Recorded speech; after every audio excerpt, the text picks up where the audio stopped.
Hola a todos y todas. Hoy día vamos a continuar con las clases de la química de los ácidos carboxílicos y vamos a analizar específicamente las reacciones que estos experimentan. Los ácidos carboxílicos son ácidos débiles. Por lo tanto, aunque se ionizan en agua, se ionizan poco. Por lo tanto, en el equilibrio predomina la forma ácida por sobre la base conjugada del ácido. Ahora, los pK sub A del hidrógeno que se ioniza en los ácidos carboxílicos oscila entre 4 y 5, dependiendo de la longitud de la cadena carbonada, lo que los hace, como ya les dije, ácidos débiles. Ahora, estos ácidos, a pesar de ser débiles, estabilizan la estructura de la base conjugada mediante resonancia. Esta es la manera que tenemos en química orgánica para dar cuenta de por qué precisamente los ácidos carboxílicos se pueden ionizar. En la forma ionizada, fíjense que tenemos dos formas que representan esta estructura. Como ustedes saben, uno puede deslocalizar en este caso la carga negativa a través del carbono y el oxígeno para generar dos formas resonantes. Por lo tanto, la estructura química de la base conjugada no es ni esta por separado, sino que es más bien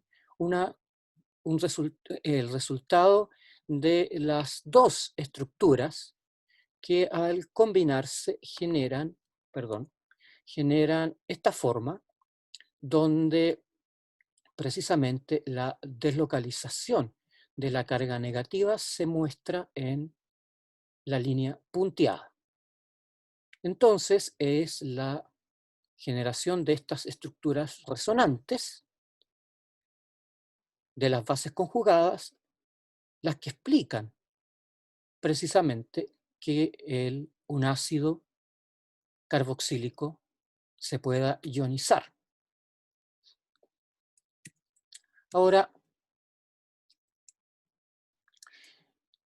dependiendo de la estructura del ácido carboxílico en cuanto a si posee este ácido grupos atractores de electrones, como halógenos, por ejemplo, cloro, bromo o yodo, van a modificar la acidez del ácido carboxílico. Aquí les muestro que, en esta tabla les muestro que cuando ustedes reemplazan los hidrógenos del ácido acético, de este carbono, por halógeno, en este caso cloro, el pK sub A disminuye, lo que hace al ácido monocloroacético más fuerte que el ácido acético. Ahora, si ustedes reemplazan dos hidrógenos por dos átomos de cloro, el pK sub A disminuye aún más, lo que hace que el ácido dicloroacético sea más fuerte que el monocloroacético y que el ácido acético. Finalmente, si reemplazamos los tres hidrógenos por cloro, el pK sub A disminuye bastante más, lo que hace que el ácido tricloroacético sea más fuerte que el dicloroacético más fuerte que el monocloroacético y el monocloroacético más fuerte que el ácido acético. ¿A qué se debe este efecto? Se debe básicamente a que los grupos aceptores de electrones como los halógenos, recuerden que el cloro es uno de los elementos más electronegativos de la tabla periódica después del flúor. Por lo tanto, estos tienden a captar electrones. Lo que ocurre básicamente es que cualquier aceptor de electrones, cualquier cosa que retira electrones desde el grupo carbonilo, disminuye significativamente la fuerza del enlace. La acidez está dada precisamente por la fuerza de este enlace oxígeno-hidrógeno. Si ustedes debilitan la fuerza de ese enlace, obviamente el ácido va a ser más ácido. ¿Cómo logramos esto? Retirando electrones,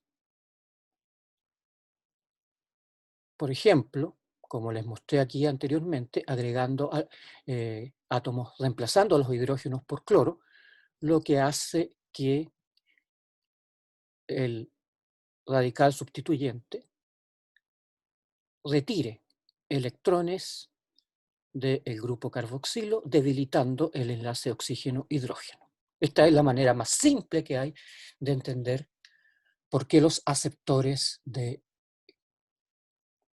electrones como los halógenos aumentan la acidez.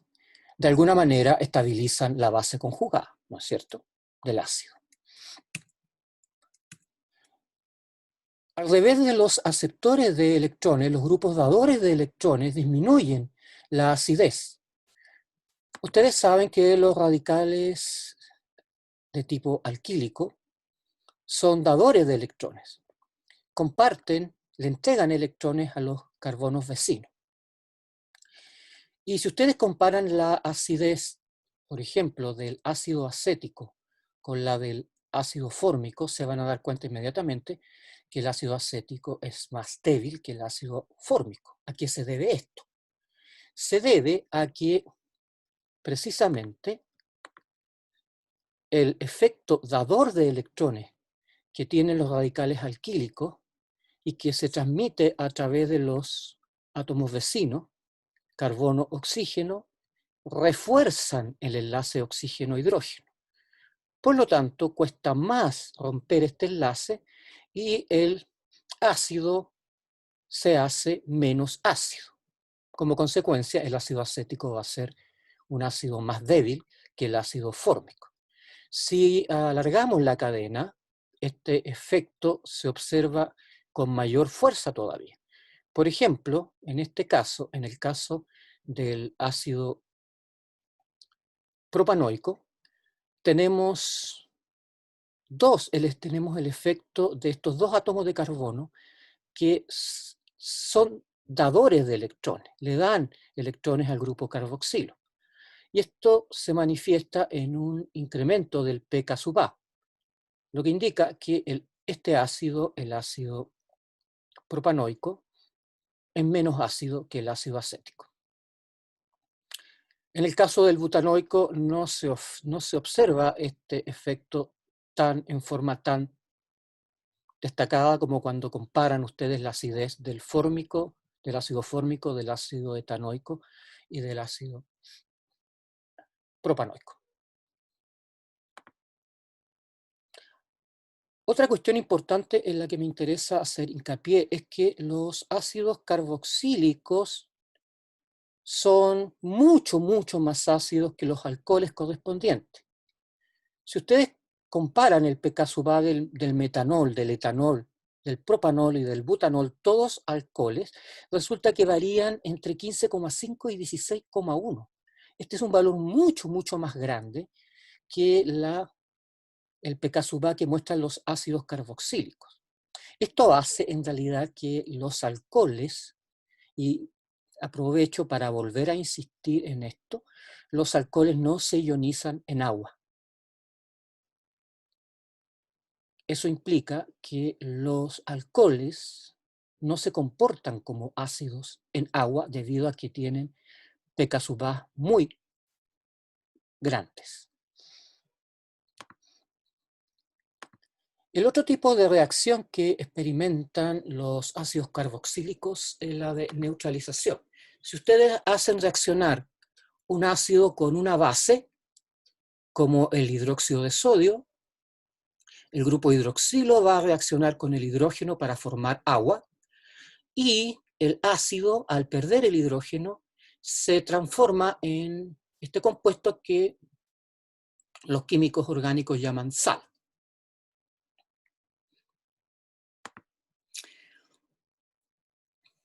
Otra base que también reacciona con ácidos, es el bicarbonato de sodio. Cuando un ácido carboxílico reacciona con bicarbonato de sodio, se produce la neutralización que lleva a la formación de agua, pero además el bicarbonato se descompone generando anhídrido carbónico, que simplemente es un gas. El ácido, al transformarse en su base conjugada, genera la sal. En este caso tendríamos una sal de sodio derivada del ácido carboxílico por neutralización. Aquí les muestro dos ejemplos más, donde el ácido butanoico reacciona con hidróxido de sodio para formar butanoato de sodio. Ese es el nombre que adoptan las sales derivadas de los ácidos por neutralización. En este otro caso, el ácido propanoico, al ser neutralizado por bicarbonato de sodio, genera propanoato de sodio. Entonces, ¿cómo se llamará la sal que resulte de la neutralización del ácido metanoico? Metanoato de algo, de sodio, por ejemplo, o del ácido etanoico, etanoato de sodio, en el caso de que el ácido etanoico fuera neutralizado por hidróxido de sodio. Las sales, entonces, se nombran cambiando la terminación oico del ácido por oato. En este caso, sustituimos el oico por oato. Finalmente, vamos a analizar las reacciones de óxido-reducción que experimentan los ácidos carboxílicos. Sin embargo, me gustaría, antes de entrar de lleno en la reacción, hablarles de cómo ustedes pueden calcular el número de oxidación de un determinado carbono. Para ello hay una serie de reglas y van a considerar siempre el carbono cuyo estado de oxidación nos interesa determinar. Y vamos a aplicar la siguiente regla. Por cada enlace que una a este carbono a otro carbono, simplemente sumamos 0. O sea, no sumamos nada. Por cada enlace que lo una a un hidrógeno, sumamos -1. Y por cada enlace que lo una a oxígeno o nitrógeno, sumamos +1. Por ejemplo, en el caso del carbono del metanol, queremos determinar el estado de oxidación de este carbono. Este carbono está unido a 3 hidrógenos. Por lo tanto, multiplicamos 3 por -1 y se lo sumamos a el +1 que aporta el oxígeno que está directamente unido al carbono. +1 por 1, sumado a -1 por 3 da -2. Eso significa que el estado de oxidación de este carbono es -2. En el caso de un aldehído, como el etanal, procedemos de la misma manera. Tenemos que el carbono está unido a un oxígeno. Sin embargo, como está unido mediante enlace doble, se considera como si hubiesen 2 oxígenos. Por lo tanto, vamos a multiplicar +1 por 2. +1 porque es el número que otorga el oxígeno, y por 2 porque tenemos un doble enlace. A esto le sumamos el valor -1 del hidrógeno, y como tenemos un hidrógeno sería -1 por 1, lo que da en este caso un estado de oxidación +1. Finalmente, cuando queremos determinar el estado de oxidación del carbono de un ácido carboxílico, como en este caso sería el ácido etanoico, como el carbono está unido a 2 oxígenos, pero uno de ellos por enlace doble, contamos como si fueran 3.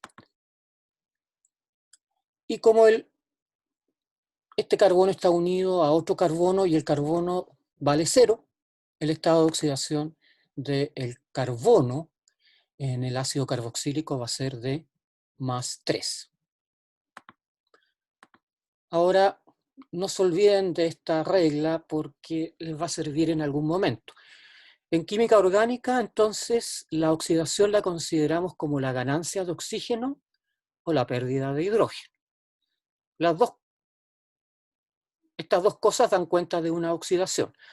Y la reducción la podemos considerar como la ganancia de hidrógeno o la pérdida de oxígeno. Cada vez que se produce una ganancia de hidrógeno o alternativamente una pérdida de oxígeno, estamos hablando de una reducción. Ahora, los alcoholes primarios se oxidan a ácido carboxílico mediante la acción de oxidantes como el dicromato de potasio y el permanganato de potasio. En una primera etapa, el alcohol primario va a ser oxidado a aldehído y en una segunda etapa, este aldehído puede ser oxidado a ácido carboxílico. Los oxidantes que normalmente se utilizan, ya les mencioné uno, son el permanganato de potasio y el dicromato de potasio. Si ustedes oxidan un alcohol primario con permanganato de potasio o dicromato de potasio, el alcohol primario se va a oxidar directamente a ácido carboxílico y la reacción no se va a detener en aldehído. Eso significa que el aldehído se va a oxidar. La reacción pasa de largo desde alcohol primario hasta ácido carboxílico. Si ustedes utilizan cobre más 2, lo pueden generar in situ, calentando con óxido de cobre a 300 grados Celsius. La reacción sí se detiene en aldehído. ¿Por qué? Porque el cobre más 2, en estas condiciones, actúa como un oxidante mucho más débil que el permanganato de potasio y el dicromato de potasio. Por otro lado, el ácido carboxílico ustedes lo pueden reducir con un agente reductor a aldehído y el aldehído lo pueden volver a reducir a un alcohol primario utilizando también un agente reductor. Los agentes reductores más utilizados son, ustedes ya los conocen, son el hidrógeno en presencia de un catalizador metálico que puede ser níquel, paladio o platino y el hidruro de litio y aluminio.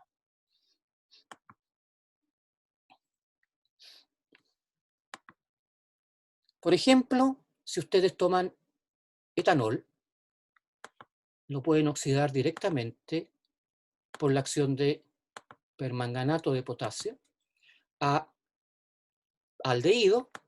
Recuerden, la reacción no se detiene ahí y pasa a ácido carboxílico, que en este caso sería el ácido etanoico. Fíjense cómo cambia el estado de oxidación. En el etanol, en el alcohol primario, el carbono tiene estado de oxidación -1. En el etanal, que es el aldehído, tiene estado de oxidación +1. Y finalmente, en el ácido etanoico, el carbono tiene estado de oxidación +3. Si por el contrario utilizan un agente reductor como el hidruro de litio y aluminio, el ácido etanoico lo pueden convertir en el aldehído, en el etanal, y si lo vuelven a reducir, lo van a generar el alcohol primario, en este caso, el etanol. Muchas gracias.